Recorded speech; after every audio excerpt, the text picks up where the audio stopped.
Hey guys, I'm here in the CNET Smart Home today with the new 3rd generation Amazon Echo Dot. And this is it right here. This is the refresh for 2018. Like you can see, it's still kind of a hockey puck type design, a little bit bigger than before, and that's because Amazon's promising better sound from this thing, so it's got a little more oomph to it.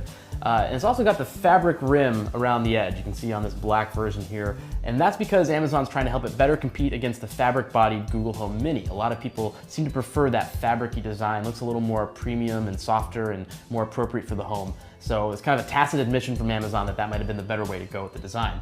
Other than that though, basically the same product. You've got the same 4 buttons up top, the 2 that bring the volume up and down here, and then a button on the right to mute the assistant and one to activate her. I'm not gonna say her name if I can help it here. And then in the back here, you've got the same inputs, the audio in if you wanna make a wired connection to an external set of speakers, and the power jack, which in a small change is not micro USB anymore. It's now just a normal pronged AC jack. So this is the new 3rd gen Echo Dot. We're gonna start testing it out. Let's take a look at how it does.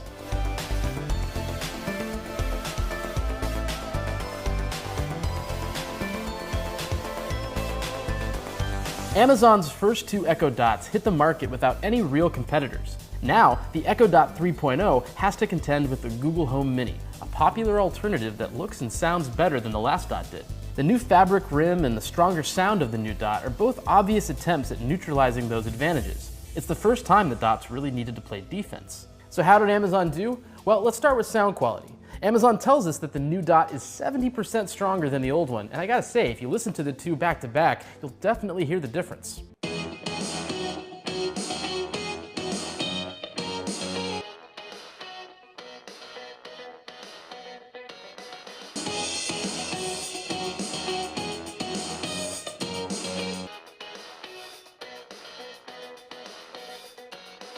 Alright, so the sound quality pretty obviously stepped up from Generation 2 to Generation 3, but Generation 2 wasn't as strong as the Google Home Mini, which debuted last year with sharper sound than the Echo Dot. Does the new Dot close that gap?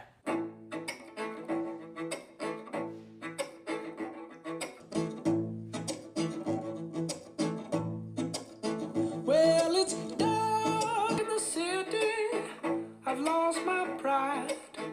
The lights in the streets hide the stars from my eyes. It's been a long, long time coming, but I know the change is gonna come. I happen to think that the Dot does sound a bit better than the Home Mini at this point, but it's very close. Neither one is as strong as a full-size smart speaker, but both can fill the room, and they're more than capable of doing your favorite playlist justice. Of course, that sound quality argument is a moot point if you're just going to connect the Dot with an external set of speakers, which you can still do via Bluetooth or the aux-out jack. With the Home Mini, you don't get an aux-out jack at all. You can only connect to other speakers using Bluetooth. Another potential edge for the new Dot, you can pair 2 of them together for stereo audio now.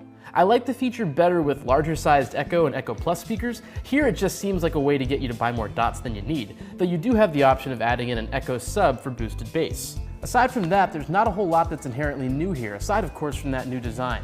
And to Amazon's credit, I think they did a really nice job with it. The black fabric is a clear step up from the plain plastic of before, and I like that they ditched the Amazon logo too. Plus, by keeping things more or less the same with those buttons up top, Amazon's maintaining a consistent experience across generations. The Dot wasn't broken, Amazon didn't fix it.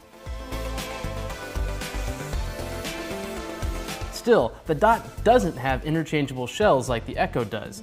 And while those never really took off, it still would have been nice if we could have gotten at least one color option that wasn't a shade of gray. Amazon played it super safe here, probably a little more than they needed to. In the end, what's the most important thing about the new Dot? Even with the improved design and stronger sound, it's still just $50. And honestly, it's kind of hard to imagine a $50 smart speaker that looks or sounds much better. The Dot isn't your only decent option anymore, but it's still an outstanding choice, and the constant competition with Google means that the steady stream of new tricks and features shouldn't slow down anytime soon. It's as safe a buy as ever and a great start if you want to build your smart home around voice.